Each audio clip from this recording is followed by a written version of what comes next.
Hey up everyone! So now that we've reached October, it's that time of the year where the BFI London Film Festival comes to town and I get to play catch up on some of the year's most anticipated movies. So I'm going to be bringing you lots of movie reviews and Oscar prediction discussion videos on the channel over the coming weeks. So yes, if you haven't done so already, please do hit that subscribe button. Help me get to my end of year goal of 10,000 subscribers. It means a lot to us. I'm going to kick things off with a review of the very first film which I saw at the LFF this year. It's a stop motion animation from Aussie filmmaker Adam Elliot called Memoir of a Snail. And I'm going to level with you guys.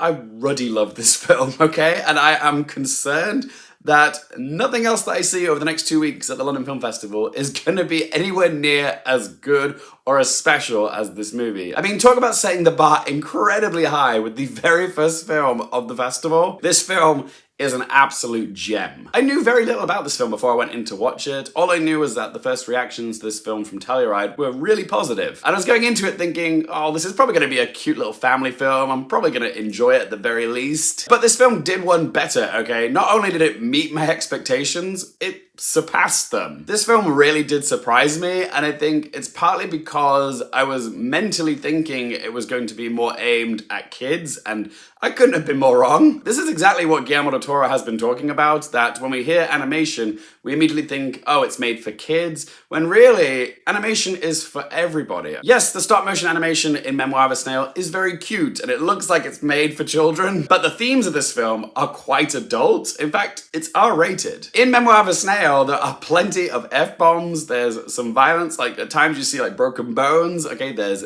nudity, sexual references. Yeah, this is a film where you can see guinea pigs and snails getting busy, and there's also jokes about like masturbation and swinger parties. Oh yes. You just know that some poor, unsuspecting parent is gonna accidentally show this film to their kids thinking that it's made for kids, only to be then like horrified and outraged by the dark subject matter. But honestly, if you did show this film to your kids, even though it's R-rated, I don't think it would traumatize them. Like, I know it handles some more mature, darker, more adult themes in it, but all of that stuff is handled with such earnestness and a wholesomeness, okay? So this isn't me like saying show this movie to your kids, by the way. I'm just saying if they were to watch it, I don't think it would do any damage, okay? I think this film is pretty harmless. I should probably talk about the plot a little bit, shouldn't I? So Memoir of a Snail is about a set of twins called Gracie and Gilbert, who are voiced by Sarah Snook and Kodi Smit-McPhee, who are very close, but they've endured a lot of tragedy throughout their childhood. And after they lose both of their parents, they are sent to separate foster families on other sides of Australia.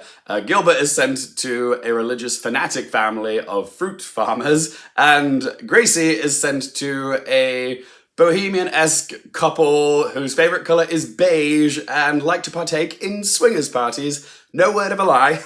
But the focus is mainly on the character of Gracie, okay? She is the narrator of the story. She's the one telling us about her life, and she was bullied throughout most of her life for being different. She had a smorgasbord of afflictions, including a cleft lip, and her coping device throughout the years was collecting snails, like real life snails, as well as like snail memorabilia, like toys or statues, you know, the things that resemble snails. She has an affinity with snails because they can retreat inside their shells when they get scared. But when Gracie meets a free-spirited elderly woman called Pinky, voiced by Jacki Weaver, she slowly learns to come out of her shell more. And that is all the plot that you need to know. Like I said, guys, I really enjoyed this film, okay? It is a very sweet, very simple story about a person finding their confidence. I was so touched by this film. It moved me to tears more than once. Writer-director Adam Elliot strikes the perfect balance between comedy and tragedy. The screenplay that he's written is just so wonderfully wise and insightful. There were so many bits of dialogue which I found very clever and funny and poignant. I loved it when Gracie says that childhood is a lot like being drunk because everybody remembers what you did except you. Never thought of it like that, but it's true. There's also sweet little sayings like childhood is life's greatest season, okay?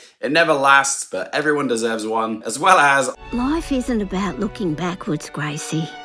It's about living forwards. Like I said before, I know this film is more aimed at adults, but with dialogue like that, with so many like nuggets of sage wisdom, I actually think it would be a film that's beneficial for kids because there's so many little life lessons in it. I also loved all the delightful sight gags that Adam Elliot sprinkled throughout the film. I'm sure I probably missed a few, but there were so many humorous little things like hidden in the mise-en-scène. Like if you look closely at the license plates on the vehicles, you'll see like little hidden messages like I heart to kill, as well as why are you sad? Also, there's a scene with like a scrapbook, and I won't say too much because I don't want to give it away, but some of the annotations in the scrapbook were really funny. Like there was one bit where I saw the words lovely chubbly written in the book, and I was like, oh dear lord.